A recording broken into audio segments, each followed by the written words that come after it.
नमस्कार, माझ्या चॅनलमध्ये तुमचे मनपूर्वक स्वागत आहे। मैत्रिणींनो, आता ज्येष्ठ महिना आहे।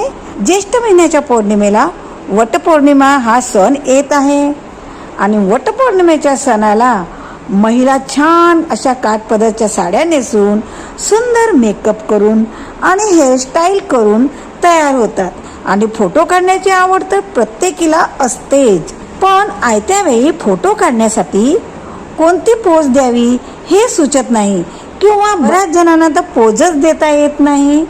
त्यासाठी मी या व्हिडिओमध्ये काही हटके फोटो पोज घेऊन आलेली आहे, जे तुम्हाला वटपौर्णिमेला फोटो काढण्यासाठी खूपच उपयुक्त ठरतील। आणि म्हणूनच व्हिडिओ शेवटपर्यंत नक्की पहा।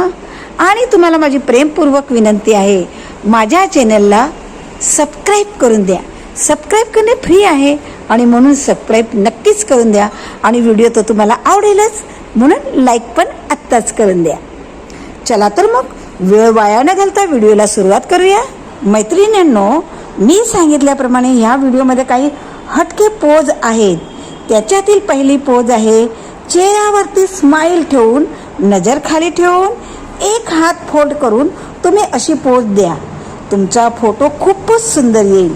जर तुम्ही केसांमध्ये गजरा लावला असेल किंवा तुमच्या ब्लाऊजमध्ये बॅक नेक छान असेल तर तुम्ही बॅक साईडचे पोज द्या, खूप छान फोटो येतात। जर तुम्हाला पारंपरिक फोटो पोज हवी असेल तर डोक्यावर पदर घेऊन किंवा खांद्यावरून पुढे पदर घेऊन तुम्ही अशी फोटो पोज काढा किंवा छान अशी सिटिंग पोज पण तुम्ही देऊ शकता।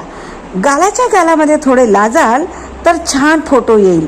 किंवा पाय थोडासा फोल्ड करून पैजणला हात लावून पोज द्या। तसेच साडीच्या प्लेट सावरताना पोज देऊ शकता किंवा थोडीशी तिरकी नजर करून तुम्ही अशा पद्धतीने पोज द्या।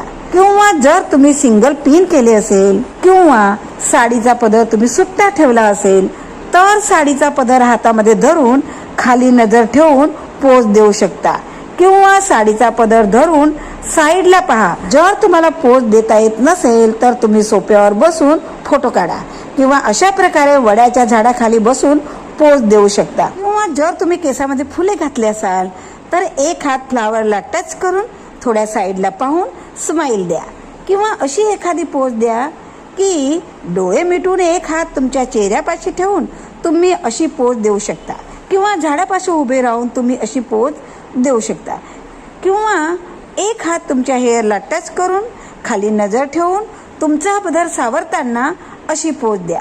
बॅक साईडने ही पोज दिली तर खूप छान फोटो येतील। जर साडीचा पदर खूपच सुंदर असेल तर अशी पोज द्या। पदरावरील डिझाईन्स फोटोमध्ये येऊन फोटो खूपच सुंदर येतील। एक हात गळ्याला टच करून फोटो काढू शकता किंवा साडीच्या पदराकडे पाहून असा फोटो काढा। तसेच वड्याला फेऱ्या मारताना पोज देऊ शकता किंवा हातामध्ये पूजेचा ताट धरून तुम्ही पोज देऊ शकता। खूप छान आणि सुंदर फोटो येतील। फक्त फोटो काढताना तुम्ही हे लक्षात ठेवायचे आहे की चेहऱ्यावरती स्माइल ठेवा आणि तुमचा चेहरा रिलॅक्स ठेवा, तर तुमचे फोटो अगदी सुंदर येतील। जर तुम्ही एखादी सुंदर हेअरस्टाईल केली असेल तर बॅक साईडने फोटो काढू शकता किंवा छान असे एअरिंगला टच करून पण फोटो काढा किंवा तुमच्या अंगणामध्ये उभे राहून एखादा फोटो शूट करू शकता किंवा नाकामध्ये नथ घालतानाही तुम्ही अशी पोज देऊ शकता किंवा केसामध्ये गजरा लावतानाही तुम्ही पोज देऊ। आज मी या व्हिडिओमध्ये अतिशय सुंदर सुंदर आणि निवडक फोटो पोज ऍड केलेले आहेत, जे वटपौर्णिमेसाठी तुम्ही याच्यातील पुष्कळशे फोटो पोज नक्कीच ट्राय करू शकता।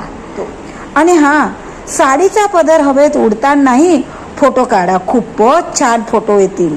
हे फोटोशूट तुम्हाला फक्त वटपौर्णिमेलाच नाही तर इतर कोणत्याही सणावारी, समारंभामध्ये, लग्न प्रसंगमध्ये तर इतर कोणत्याही वेळी तुम्हाला हे फोटो पोज उपयोगी ठरू शकतात बरं का।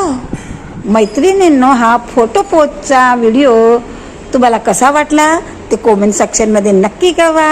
आणि माझ्या चॅनलला आत्तापर्यंत सबस्क्राईब केलं नसेल तर सबस्क्राईब नक्कीच करून द्या। सबस्क्राईब करायला तुम्हाला 2 सेकंद लागणार नाही, पण माझे मनोबळ वाढेल। आणि व्हिडिओला लाईक नक्की करून द्या। अशाच नव्या व्हिडिओमध्ये पुन्हा भेटूया। धन्यवाद.